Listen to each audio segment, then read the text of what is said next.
Well, good evening, everyone, and welcome to the Brian Crombie Radio Hour on Saga 960. I wanted to reach back out to Carmelia Ray, who is someone who I've interviewed on this show before. She's a professional matchmaking expert, a dating coach, someone that advises people on getting their act together when they're back into the dating world or getting into the dating world. And we've talked sort of previously about dating in regular time. And I thought it'd be interesting to find out what it's like dating during COVID-19. Carmelia just finished a survey of a whole bunch of different people. I think they were actually Christian people that were on a Christian website. And what the challenges were, what their opinions were of dating during COVID-19. So Carmelia, welcome to our show. How are you? I'm great. And I am, doing what I can to be helping people during this time. Thank you for having me back. Third time having a discussion around dating and relationships. And as you know, Brian, this is highlighted every day, whether we're single and realizing, hey, the importance of partnership, or we're in a partnership and we don't have a lot of personal space. So we're all having to still adjust to new way of living or this new normal.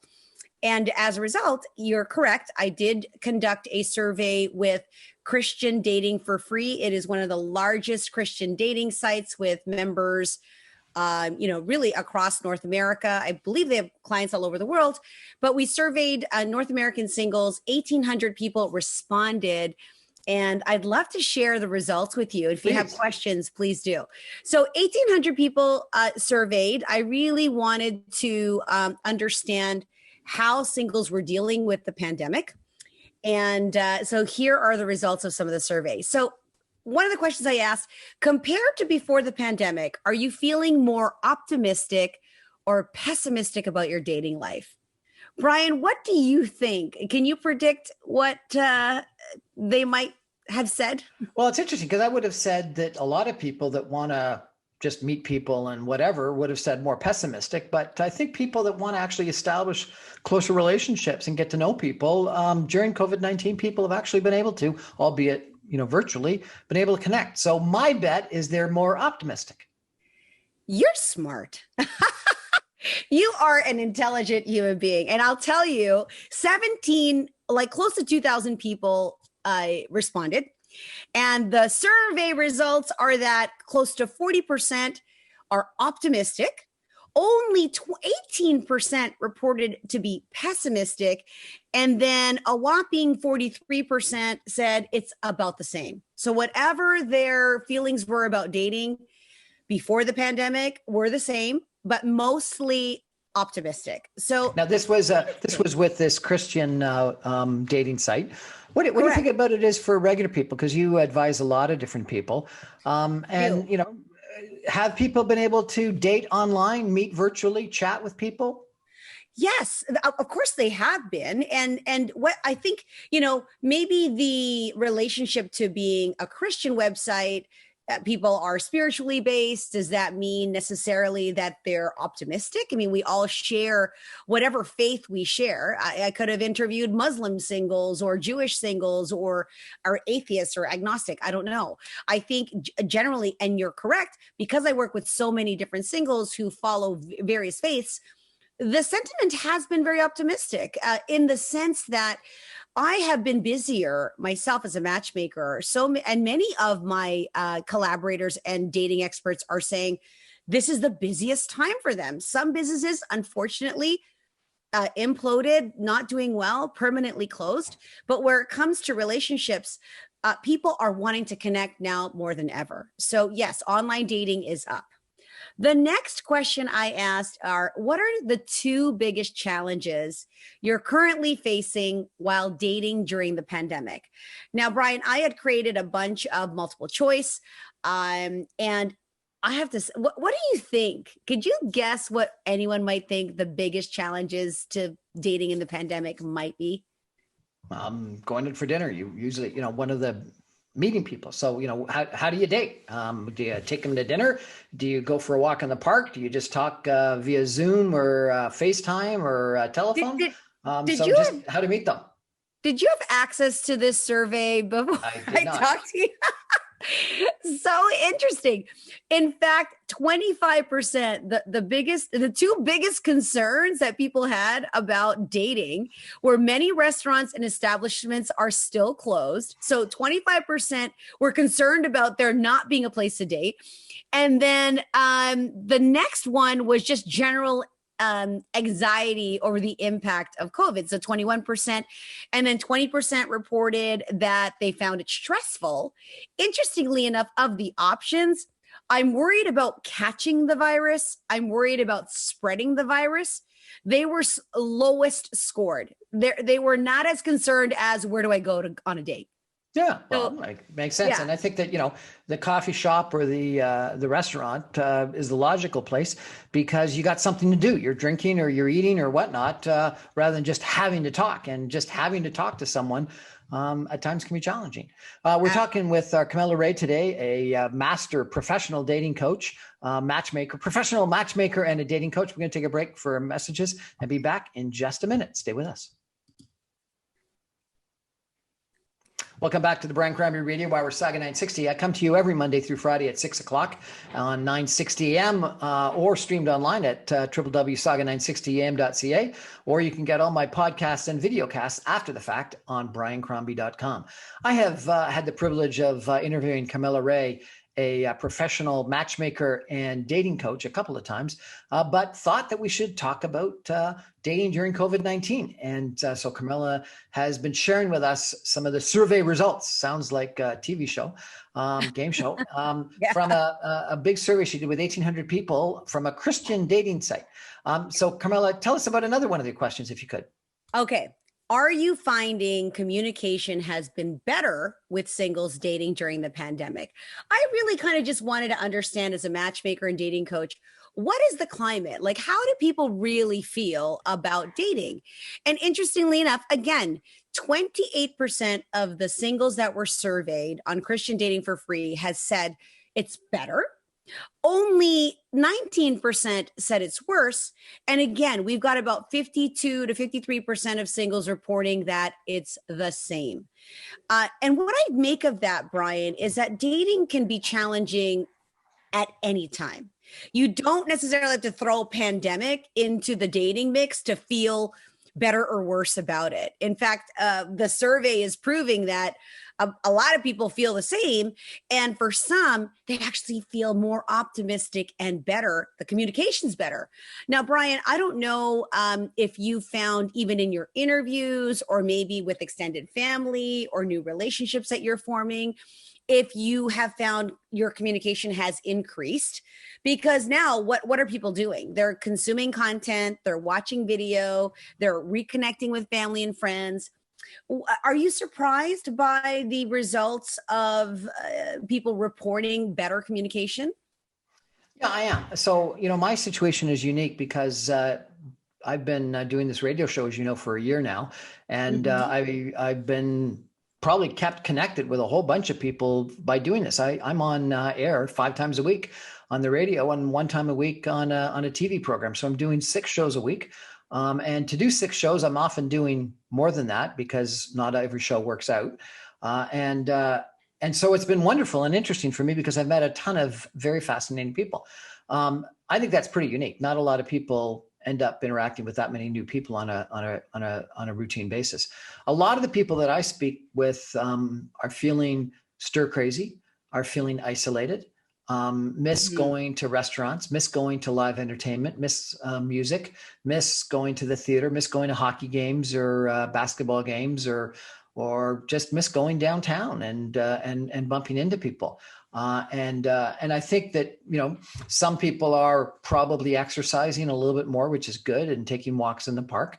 I think the summertime was healthy because patios were open. And when we were in phase 3 or stage 3, people were able to go out to restaurants again. Though a lot of people were still concerned. Even if they were going to restaurants, they were a little bit worried about it and cognizant of the risks. So I think I am surprised that people are that positive with the communication, because I think most of the people I've talked to have limited their interactions, limited their communication, have taken have regrettably taken the comment about socially distant and become socially distant, when I think really all we needed to do is become physically distant, not need to become socially distant, and Yes. and have Very. not seen family or friends nearly as much as they would. And little things like I had a birthday party and I only invited 10 people to it, because that was the rule. When prior years I would have had a little bit more of a crowd. So, people aren't Well, celebrating happy birthdays. belated birthday. When was it? Oh, it was a couple months ago. But it was I had a pandemic birthday as well, but it was like March 25th we're talking right at the beginning. I had a 50-person birthday party that got canceled. So at least you had 10. So that's good. Yeah. So moving along, the other question I really wanted to know is, have you been comfortable using video dating or video chats during the pandemic? Any care to guess what singles might have said if they were comfortable I or think they not? said yes. I think people have been actually positively, have appreciated all the video conversations with people, and and I think it's been productive and efficient. Yeah. So you're right. I think you should win an award or something. I got to give you the prize for knowing all the answers. 52% said yes, that they were comfortable using video dating or video chats during the pandemic. Only 30% said no, and 18% fell in the other category. But by an overwhelming response, more people said yes. And Brian, I know you work with a lot of. I mean, I consider myself an entrepreneur. I know you surround yourself with business people, with entrepreneurs. People, I'm seeing more of my colleagues and my business partners and my friends really taking advantage of video platform also. I don't know if we didn't do Zoom before. Now you're No, doing Zoom for your interview. So is that another element? Like, have you become the Zoom expert yourself a I little have bit? not. I have not become the Zoom expert. Okay. You can see this tree that's hanging out of my head. I had someone on my show a week ago who is supposedly an expert on video, and said, "Don't ever have a plant growing out of your head." And I still haven't moved the plant. Yeah. And I noticed that you actually had a plant moving out of your head. I guess when you go to the Yes, right. I have. I cover as soon as I like, what plant? I don't have a plant.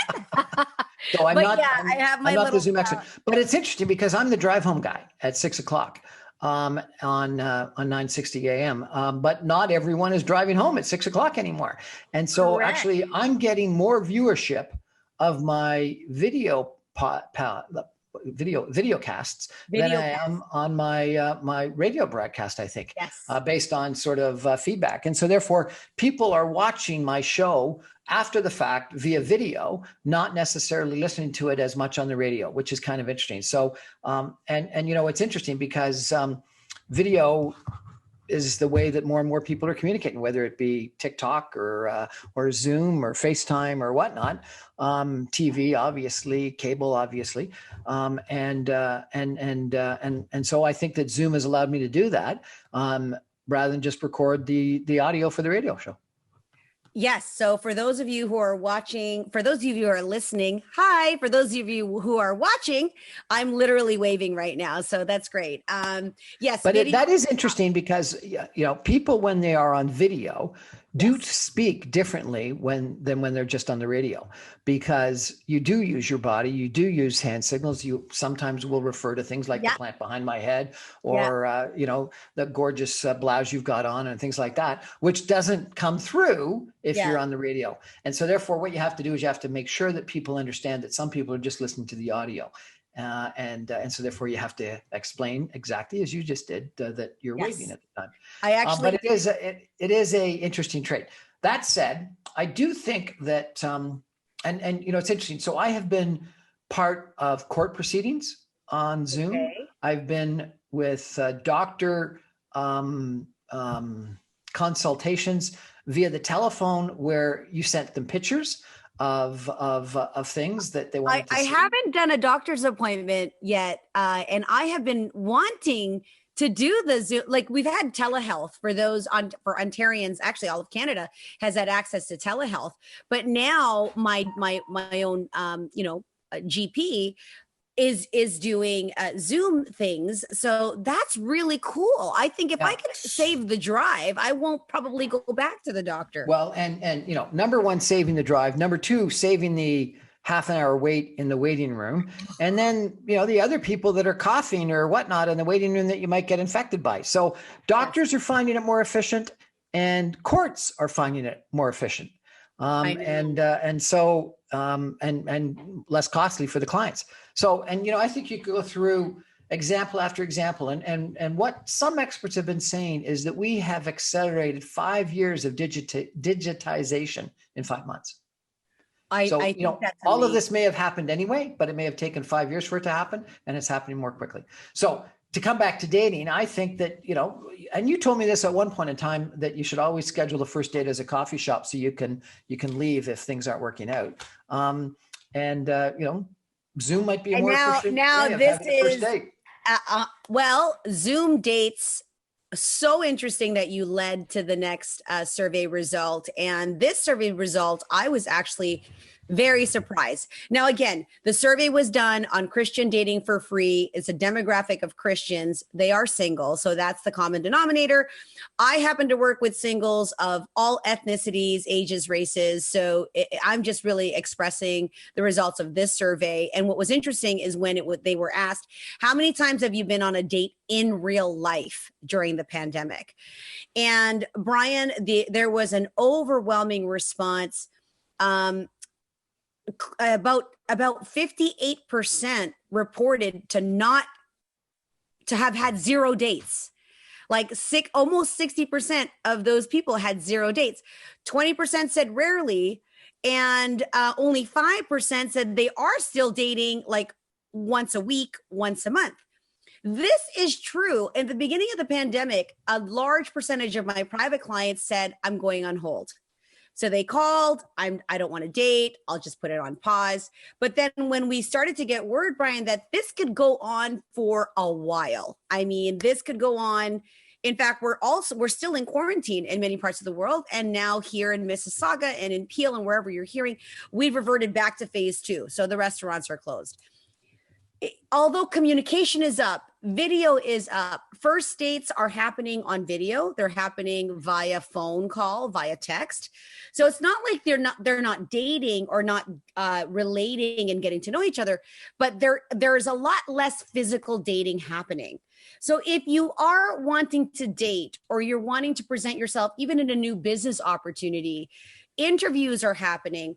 I am casting for a role on a major network tomorrow. Can't say much about it, but I've done several casting calls over Zoom.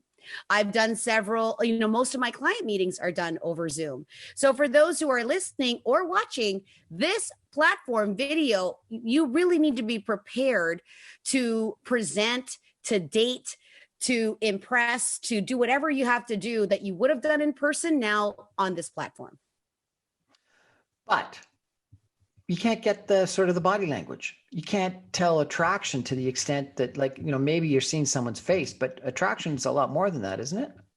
Oh, well, yes. It's particularly attraction is made up of so many things, right, Brian? And even, it's hard to be two-dimensional and create romance because you've met me in person. I've met you in person. It doesn't replace human interaction or the opportunity to flirt.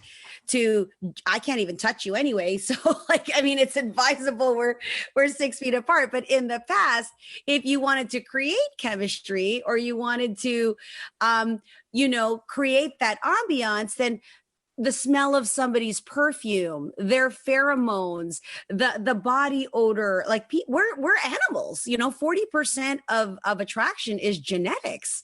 So part of that is absolutely. Hold it. 40% of attraction is genetics. What do you mean by that? Correct.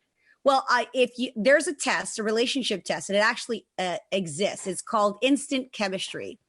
And I've done a lot of research on that. And I've done the test myself. 40% of attraction is genetically based, meaning you have a scent. I have a scent. Just if we had no other way to measure each other but by our smell, I could smell you and determine whether or not I was attracted to your scent. It's based on the HLA. I'm not a biologist or geneticist, but there is something in your DNA that you're innately attracted to or are not attracted to. Have you ever been with a partner, a lover? And you don't have to answer this, but for those who are listening, a partner, a lover, they're gone. You smell their scent comforts you. Maybe their perfume is familiar. That is important. And then, of course, there's the physical chemistry, kissing, bodily fluids, the hug, the touch, all of those things you cannot create on this screen. And even right now, Brian, I bounce from looking at the dot on my camera, which I'm trained to do as a professional host, to looking at you, and now I lose eye contact. So for the trick is when you're delivering or presenting, you look at the green dot because you're looking at me. But when you're speaking, I can now watch for your body language. And you know me, Brian, I'm very animated. So I must be like part Italian because I talk with my hands, my body, my hair. So of course we're missing that. But yes, 40% of attraction is genetics. The genetic makeup goes beyond the scent, but there's biochemical reaction. There is physiological, there is hormonal, right? Depending on the time of month, depending on, again, taking you all in, all of that plays a role from personalities. Even genetically, you could be risk averse and I could be a very high risk taker. So there are different parts of our genes that determine whether we're going to be a good match for someone or not. For me, it's always been, can they dance? You should be on a show. Do you think they can? So what? No, but if you can grab someone's hand and dance on a dance floor and work together well and feel it, then I think that there's chemistry there. But if you get up and you try to dance with someone and it doesn't work, then it doesn't work. Yeah. Have you gone to salsa dancing yourself? Have you? I have not, but long time ago, I was actually a dance instructor, believe it or not. Oh, well, I would take a Brian Crombie dance lesson in 5 seconds. Maybe that's something you'll need to take on in the future. but seriously, we've talked about how important it is to meet face to face in actual real life at some point in time.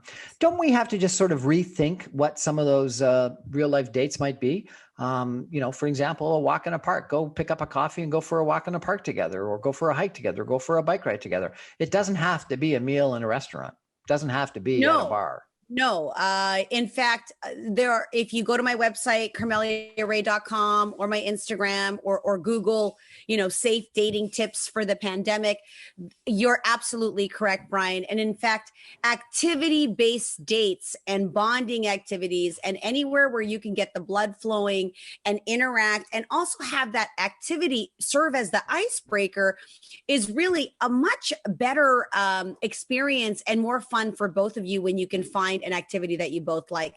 Pumpkin patches are open. Plenty of hikes to go on. It's beautiful fall weather right now. Yorkville is still open, so you can grab a coffee. You can even still grab a gelato for the nice, for the little bit of nice weather that we might have. But yes, I would absolutely recommend a walk in the park, rollerblading activity, whatever you both feel comfortable to do. We're chatting tonight with Carmelia Ray, a professional matchmaker and dating coach. We're going to take a break for some messages and come back more with Carmelia in just a minute. Stay with us. Well, we're back with Carmelia Ray, the professional matchmaker and dating coach, who is educating us on what to do during a pandemic. Carmelia, have you got any other questions left from your survey? Yes. One of the things I always want to know, what are singles struggling with? And of the survey results, it was reported close to 50% of singles want to have better communication tips. And in fact, I think business owners want better communication tips. I want to know how to better communicate with my children, my partner, all of it. Secondly, how to improve your dating profile. No matter what, I help people help improve their dating profile. I find singles are so challenged with what to write, what to wear, what pictures to post. So that's the other thing. And finally, you talked about it, fun and interesting date ideas. We're in a pandemic. What can I do when restaurants are closed? What are some of the things that we can do, even for couples who have date nights, who need to get out of the house? What can they do safely, or what can they do in their home to make it different? So those are the tips that people are looking for. And if you need help with that, certainly able to do that on my side. So you say you got on your site a bunch of suggestions of things to do. What about communication? Have you got suggestions on communication? Of course. I think number one is, we've talked about this in your previous show, is to know your partner's love language. You can easily Google that.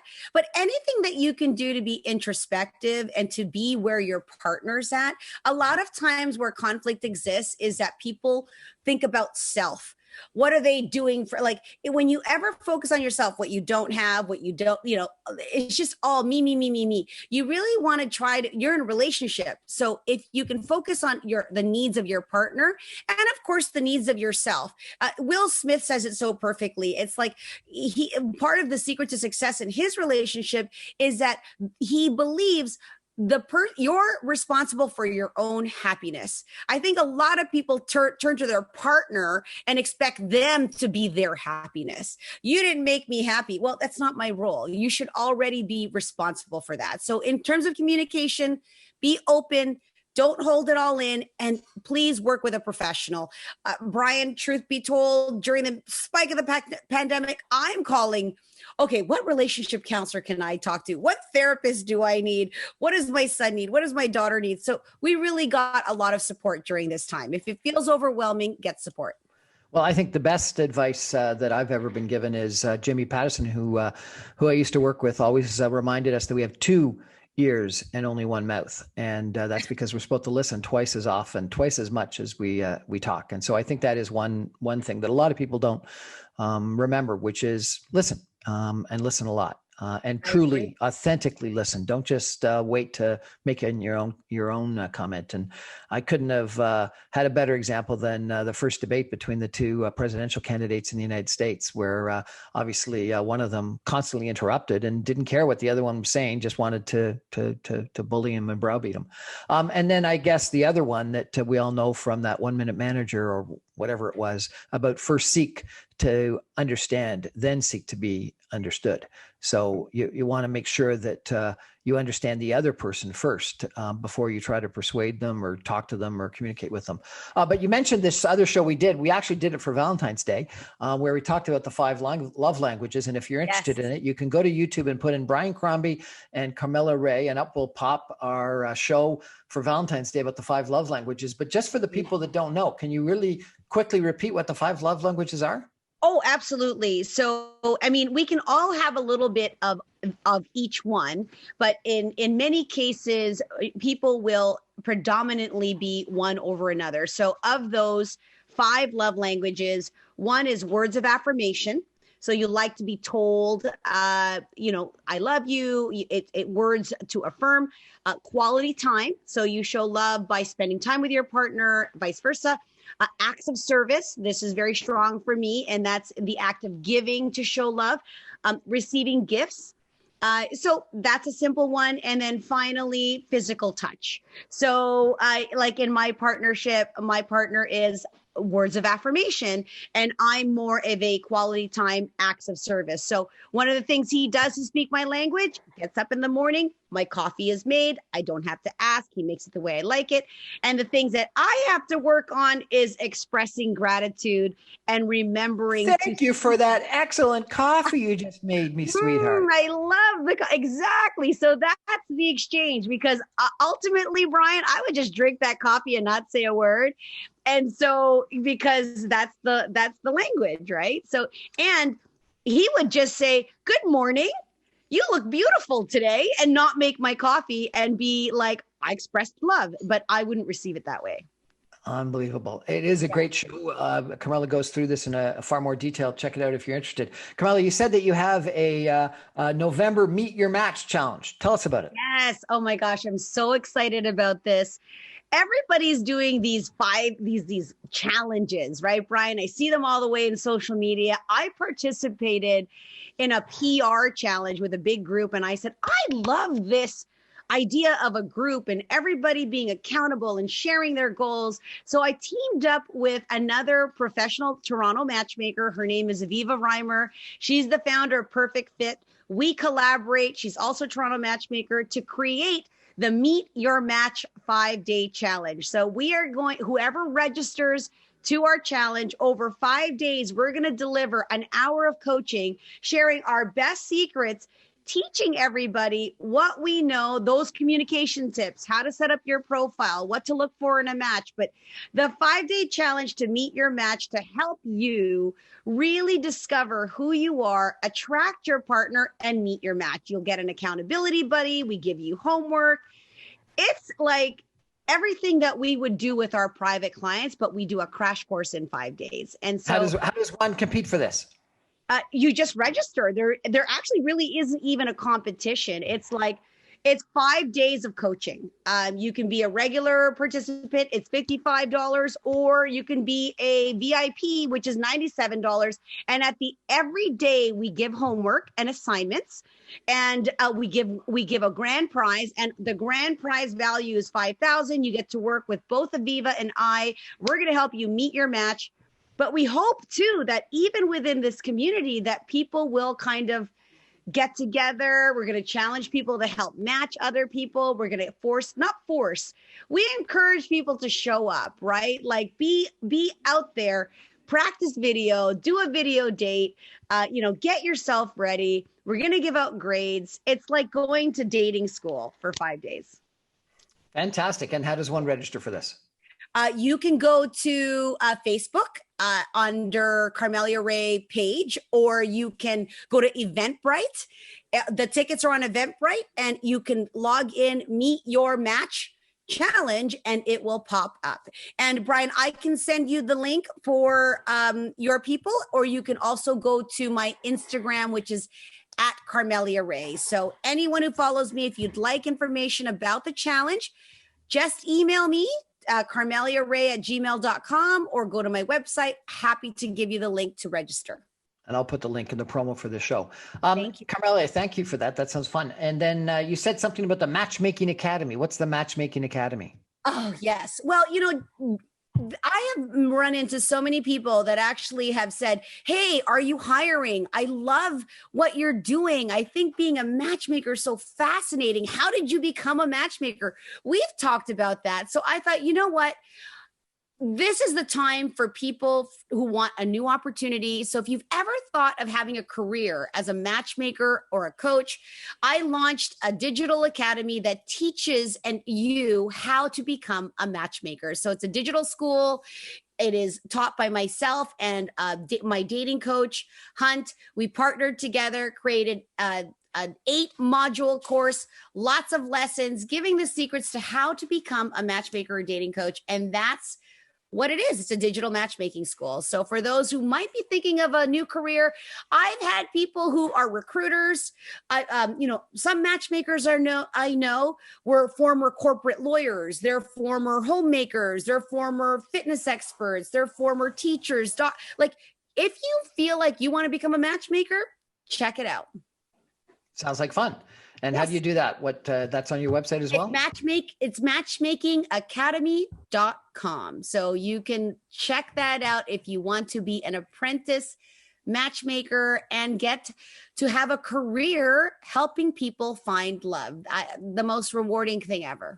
Sounds like fun. So when you're trying to help people find love, and or when you're teaching people how to help people find love, yes. What are some of the rules? I don't even know what are the rules these days. Is ethnicity an issue?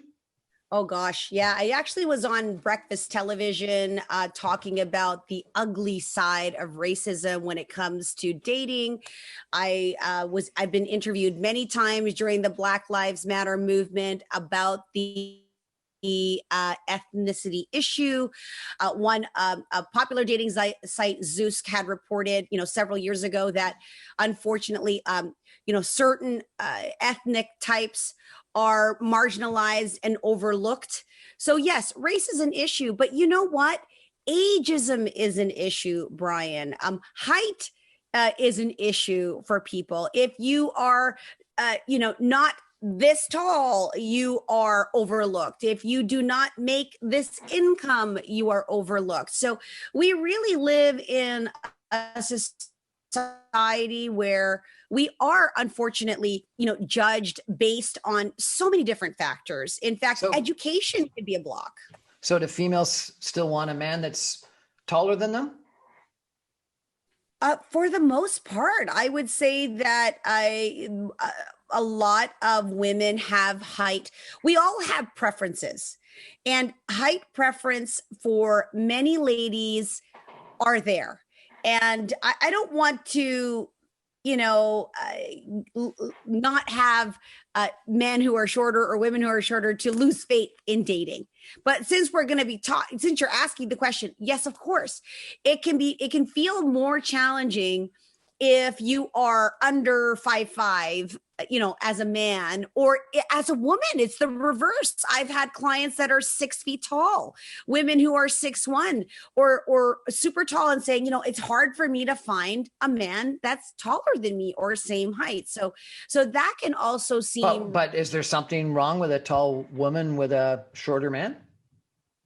No, not at all. But the only thing wrong with it is if you're the shorter man not open to a taller woman, right? Or are the taller women open to the shorter men?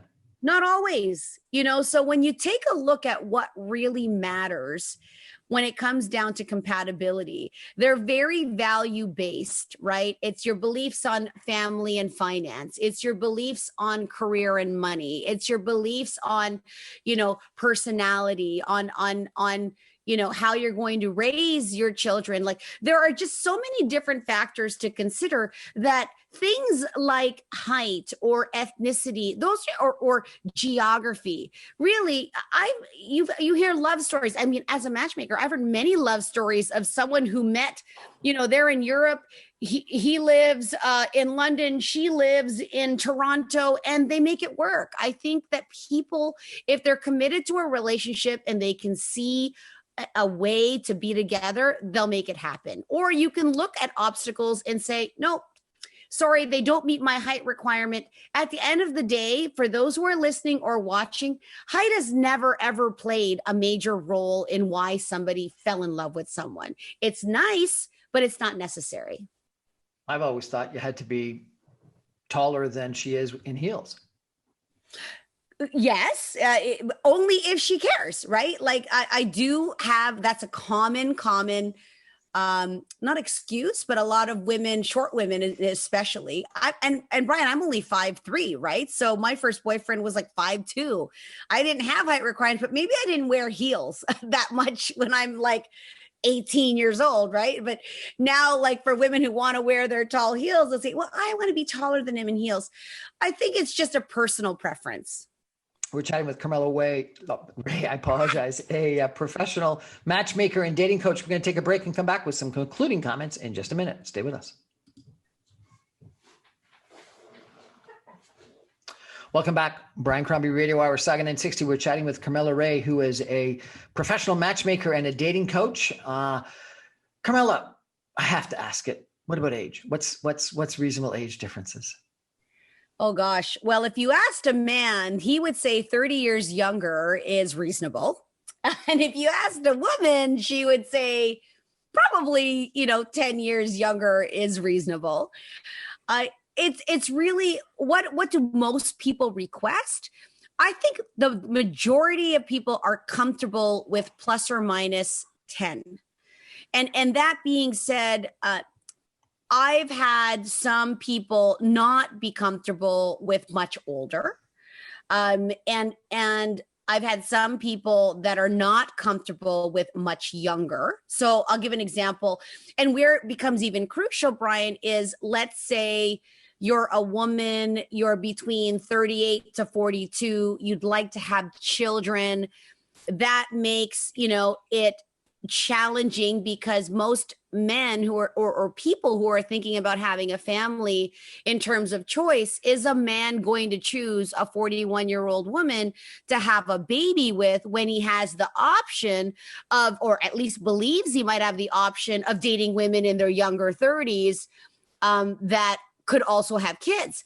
And at the same time, I'm living proof that as a woman who had her third child at 44, very healthy, beautiful, wonderful, not a problem, right? But yes, age is really another one of those nuances as a matchmaker. It's really challenging to navigate. Primary example, I have a executive client. He's actually 73. And Brian, I have to say, like, the only people he's ever ticking on or attracted to are women in their early 50s. Like, and most women in their early 50s are not thinking, I want to date a man 25 years older than me in his 70s. Like, that can be scary to somebody when you're really, looking at longevity of a relationship. And it also has to do with, are they healthy? How are they taking care of themselves? What are the other underlying issues outside of age that's a concern? I mean, what are your thoughts, Brian? What are you seeing amongst, friends or colleagues or just on social media around this issue? I think that people are less cognizant of age than they were in the past. Now, I think part of that is that people are taking, to a certain degree, better care of themselves. And I think that therefore people are generally a little bit more, into health and wellness and fitness and things like that. I do think that the biological clock that you talked about is an issue with some people. But I think people are less stuck in sort of their silos, whether it be ethnic or religious or race or age or height. At least that's my experience, than they may have at one point in time in the past. I would agree that there are people that are opening up those parameters and opening up the opportunities to explore relationships, even long distance relationships. Now that we're dating on Zoom, it's insignificant, right? So yeah, I think that's a great question and something to really look at. Its age is really just a number in some of those cases. You really want to consider all of the other factors. What are the other big issues? So we've talked about ethnicity and race. We've talked about height. We've talked about age. What about religion? Religion, I'm not finding religion to be a really big... Even though you referenced a Christian website. So dating sites. Some people are registering only on a... Correct, because religion, Muslim, correct. Religion is value based, and so if it's important to someone that they raise their children in a religious faith, like one of the popularized shows over the pandemic is Indian matchmaking. Okay, and Indian matchmaking, very popular. I binge watched it on a plane to Vancouver one time, and obviously the Indian matchmaker in these cases, the families only wanted to date other Indian people of the same culture and same religion. So that's where it was super important. I think an even bigger issue, Brian, is the income gap or the lifestyle compatibility, because there's these, very powerful or wealthy men and even women that are concerned about, okay, I'm at this level or this status. Do I want to be dating somebody who is at my level and status, or should I be not so concerned about their income potential or current income now because I have the means and lifestyle to support somebody in that situation? So that's also been something very tricky to navigate, is in trying to match people who have very different lifestyles. So last time we chatted before COVID-19, we talked about kissing on the first date. Has that changed in COVID? Oh yeah. I think kissing is like going all the way like these days. It just really depends on your personal preference and sentiment, right? Oh my gosh, you're going to kiss me? Like should we have A mask on a test? between us? Sorry? Should we have a mask on between us? Right? Well, I think it was Tim that said that recommended sex should be first time sex should have a mask, and we all know we're not going to do that, right? Like that, we're just not going to do that. So, no, kissing is really a matter of trust. I think that if you trust the person, or when you trust the person that you're dating and you've asked all the COVID qualifying questions, then if you're going to kiss, you can do all the other things that go along with it. Once you break the kiss barrier, I think it's game on to do other stuff. Carmelia Ray, it is always a fun time and a pleasure chatting with you. And I always learn a few things. So thank you so much for spending the hour with us. Thank you so much for having me, Brian. So that's Carmelia Ray, a professional matchmaker and dating coach. She's running a big challenge in November. So sign up on her website or Facebook page. And sounds like it's going to be an interesting time for all of us. We talk about this winter. The phase 2 is going to continue for a while. The second wave is going to continue for a while. And so I guess we're all going to have to get used to dating online if you're into dating, that is. Thanks, Carmelia. Thanks, Brian. Good night, everybody. Thanks for joining us.